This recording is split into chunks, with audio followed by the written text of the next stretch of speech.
नमस्कार दोस्तों, यदि आपको भी भारत और बांग्लादेश के बीच खेले जा रही 2 मैचों की टेस्ट सीरीज के पहले टेस्ट मुकाबले के तीसरे दिन का खेला गया सबसे रोमांचक खेल पसंद आया हो तो हमारी इस वीडियो को एक लाइक जरूर कीजिएगा। दोस्तों, हमारी इस वीडियो का लाइक टारगेट आज 500 लाइक्स का है, तो हमारी इस वीडियो को आप दिल से लाइक जरूर करें। तो दोस्तों, आप सभी जानते हैं कि भारत और बांग्लादेश के बीच 2 मैचों की टेस्ट सीरीज खेली जा रही है, जिसके पहले और सबसे रोमांचक टेस्ट मुकाबले के पहले 2 दिनों में भारतीय टीम ने बांग्लादेश के खिलाफ अपना दबदबा कायम रखा। जिसके बाद आज जब तीसरे दिन का खेल शुरू हुआ तो भारतीय टीम ने 81 रनों पर 3 विकेट के नुकसान के अपने दूसरे दिन के स्कोर से आगे खेलना शुरू किया, जहां पर इस दौरान ऋषभ पंत 12 रन बनाकर क्रीज पर जमे हुए थे, तो वहीं दूसरी तरफ शुभमन गिल 33 रन बनाकर मैदान में पूरी तरीके से सेट हो चुके थे। और फिर जब तीसरे दिन का खेल शुरू हुआ तो शुभमन गिल और ऋषभ पंत की इस जोड़ी ने कमाल का प्रदर्शन करके दिखाया और अपने बल्लेबाजी से बांग्लादेश के हर एक गेंदबाज की अच्छी खबर लेते हुए बांग्लादेशी टीम को परेशानी में डाल दिया। भारतीय टीम के ये दोनों ही ढाकड़ खिलाड़ी इस मुकाबले में गजब के फॉर्म में दिख रहे थे और देखते ही देखते दोनों ही बल्लेबाजों ने अपनी 50 रनों की साझेदारी भी पूरी कर ली थी और उनकी इस तरह की बल्लेबाजी ने मुकाबले को बांग्लादेश के हाथ से निकालने का पूरा काम किया। जहां बांग्लादेश की टीम पहले ही भारतीय टीम के खूंखार गेंदबाजी प्रदर्शन के कारण मुकाबले की पहली ही पारी में भारत से पहले ही पिछड़ चुकी थी और अब भारतीय टीम का हर एक रन बांग्लादेश की टीम को हार के नजदीक ले जा रहा था, क्योंकि ऋषभ पंत किसी बुरे सपने की तरह बांग्लादेश की गेंदबाजी की धज्जियां उड़ाने पर तुले हुए थे। और फिर तभी दूसरी तरफ सेट हो चुके शुभमन गिल ने इस मुकाबले में अपना शानदार अर्धशतक पूरा कर लिया, जो बांग्लादेश की टीम के ऊपर जले में नमक डालने के समान था। जहां बांग्लादेश की गेंदबाजी भारतीय टीम की इस जोड़ी के सामने पूरी तरह से नाकामयाब हो चुकी थी, क्योंकि अब यह दोनों ही खिलाड़ी खतरनाक बल्लेबाजी कर रहे थे। तो वही ऋषभ पंत ने भी ज्यादा देर न लगाते हुए शुभमन गिल के बाद अपना अर्धशतक भी पूरा कर डाला और देखते ही देखते इन दोनों बल्लेबाजों के बीच की साझेदारी शतकीय साझेदारी में तब्दील हो चुकी थी और अब दोनों ही खिलाड़ी अपने अपने शतकों की तरफ आगे बढ़ रहे थे।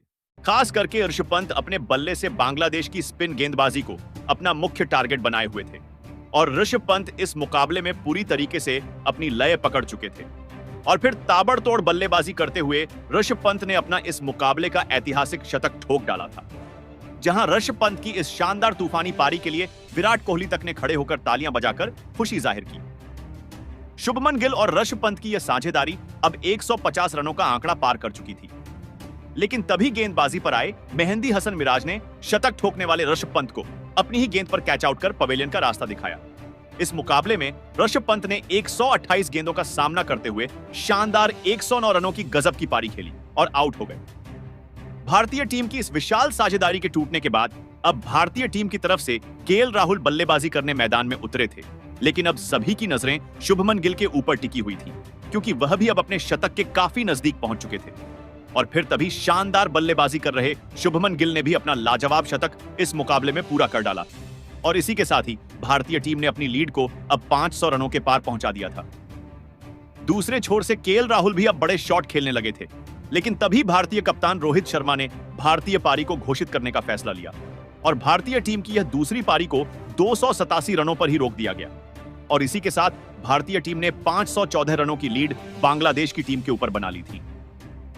अब बांग्लादेश को जीतने के लिए 514 रनों का लक्ष्य हासिल करना था। उसके बाद भारतीय टीम से मिले 515 रनों के विशाल लक्ष्य का पीछा करने बांग्लादेश के 2 दिग्गज ओपनर बल्लेबाज मैदान में उतरे। जाकिर हसन और शादमान इस्लाम के कंधों पर इस विशाल लक्ष्य का पीछा करते हुए अपने टीम को एक विस्फोटक ओपनिंग शुरुआत दिलाने की बहुत ही बड़ी जिम्मेदारी थी और बांग्लादेश के इन 2 दिग्गज ओपनर बल्लेबाजों ने इस बार अपनी टीम को निराश न करते हुए भारतीय टीम की खतरनाक गेंदबाजी के सामने लाजवाब शुरुआत अपनी टीम को दिलाकर दिखाई। दोनों ही बांग्लादेशी खिलाड़ी शुरुआत से ही आक्रामक रवैये के साथ भारतीय गेंदबाजी पर प्रहार कर रहे थे, जिसने कप्तान रोहित शर्मा की परेशानियों को बहुत ही ज्यादा बढ़ा दिया था और इसी के साथ बांग्लादेश की इस ओपनिंग साझेदारी ने 50 रनों का आंकड़ा भी पार कर लिया। अब भारतीय गेंदबाजी दबाव में थी।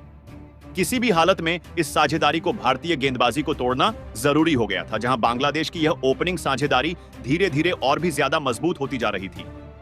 जाकिर हसन और शादमान इस्लाम ने मिलकर अब अपनी टीम को 62 रनों पर पहुंचा दिया था, लेकिन तभी गेंदबाजी पर आए जसप्रीत बुमराह ने खतरनाक बल्लेबाजी कर रहे जाकिर हसन को यशस्वी जायसवाल के हाथों कैच आउट करवाकर भारतीय टीम को पहली सफलता दिलाई। जाकिर हसन 47 गेंदों में 33 रन बनाकर आउट हो पवेलियन लौटे। बांग्लादेश की इस खतरनाक ओपनिंग साझेदारी के टूटने के बाद अब उनके कप्तान नजमुल हुसैन शांतो बल्लेबाजी करने मैदान में उतरे और फिर सेट हो चुके शादमान इस्लाम के साथ मिलकर कप्तान नजमुल हुसैन शांतो ने बांग्लादेश की पारी को फिर एक बार आगे बढ़ाने की पूरी कोशिश करी। लेकिन तभी सेट हो चुके शादमान इस्लाम को रविचंद्रन अश्विन ने शुभमन गिल के हाथों कैच आउट कर पवेलियन का रास्ता दिखाया। शादमान इस्लाम इस मुकाबले में 67 गेंदों में 35 रन बनाकर आउट हो गए। अब बांग्लादेश ने एक के बाद एक अपने दोनों ही सेट ओपनर बल्लेबाजों को गवा दिया था। भारतीय गेंदबाजी ने फिर एक बार इस मुकाबले में वापसी करना शुरू कर दिया था। अब मैदान पर मोमिनुल हक बल्लेबाजी के लिए आए और फिर यहां से मोमिनुल हक और बांग्लादेश के कप्तान नजमुल हुसैन शांतो ने मिलकर बांग्लादेश की इस डगमगा रही पारी को संभालना शुरू किया और एक महत्वपूर्ण साझेदारी बनाना शुरू कर दिया। बांग्लादेश का हर एक बल्लेबाज इस मुकाबले में अपने पूरे अनुभव का इस्तेमाल कर रहा था और भारतीय गेंदबाजी को कड़ी टक्कर दे रहा था, जिस वजह से भारतीय गेंदबाजी को भी मुश्किलें आ रही थी। बांग्लादेश के कप्तान नजमुल हुसैन शांतो इस मुकाबले में गजब की बल्लेबाजी कर रहे थे। दोनों की यह साझेदारी अब 38 रनों की हो चुकी थी, लेकिन तभी गेंदबाजी पर आए रविचंद्रन अश्विन ने सेट हो चुके मोमिनुल हक को क्लीन बोल्ड कर उन्हें पैवेलियन की राह दिखाई। मोमिनुल हक 24 गेंद में 13 रन बनाकर आउट हो वापस लौट गए। रविचंद्रन अश्विन इस मुकाबले में भारतीय टीम के लिए लगातार विकेट निकाल रहे थे, लेकिन अब बल्लेबाजी के लिए मुशफिकुर रहीम आ चुके। लेकिन मुशफिकुर रहीम को भी रविचंद्रन अश्विन ने ज्यादा देर तक मैदान में नहीं टिकने दिया और रहीम को रविचंद्रन अश्विन ने केएल राहुल के हाथों कैच आउट कर वापस पैवेलियन भेज दिया। मुशफिकुर रहीम इस मुकाबले में 11 गेंद में 13 रन बनाकर आउट हो वापस लौट आए। अब बांग्लादेश की टीम मुसीबत में थी। रविचंद्रन अश्विन की स्पिन गेंदबाजी का जवाब किसी भी बांग्लादेशी बल्लेबाज नहीं दे पा रहे थे। अब बल्लेबाजी के लिए शाकिब अल हसन मैदान आए थे, लेकिन दूसरे छोर पर बल्लेबाजी कर रहे और सेट हो चुके बांग्लादेश के कप्तान नजमुल हुसैन शांतो ने अपना इस मुकाबले का शानदार अर्धशतक पूरा कर डाला और फिर इस तीसरे दिन के अंत तक नजमुल हुसैन शांतो और शाकिब अल हसन ने मिलकर बांग्लादेश का और कोई विकेट गिरने नहीं दिया और इसी के साथ इस तीसरे दिन के अंत तक बांग्लादेश की टीम ने 4 विकेट के नुकसान पर 158 रन बना लिए हैं। अभी भी बांग्लादेश की टीम को जीत के लिए 357 रनों की आवश्यकता है और बांग्लादेश की टीम के पास अब अपने सिर्फ आखिरी 6 ही विकेट बचे हुए हैं। लेकिन दोस्तों, इस मुकाबले बांग्लादेश की टीम भारतीय टीम से काफी पीछे चल रही है। बता दें कि इस तीसरे दिन भारतीय टीम के लिए जहां ऋषभ पंत और शुभमन गिल ने बेहतरीन शतक ठोके और बल्लेबाजी के वक्त भारतीय टीम के लिए लाजवाब शतकीय पारी खेली, जहां अंतरराष्ट्रीय क्रिकेट में वापसी करने के बाद ऋषभ पंत पहली बार असली फॉर्म में नजर आए।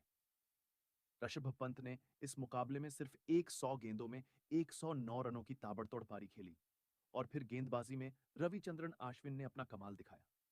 इसी के चलते भारतीय टीम अब बांग्लादेश से यह मुकाबला लगभग जीत चुकी है।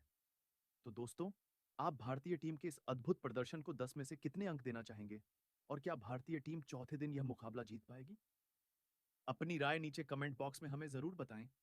नए हैं तो चैनल को सब्सक्राइब करना, वीडियो को लाइक और शेयर करना बिल्कुल नहीं भूलें। धन्यवाद।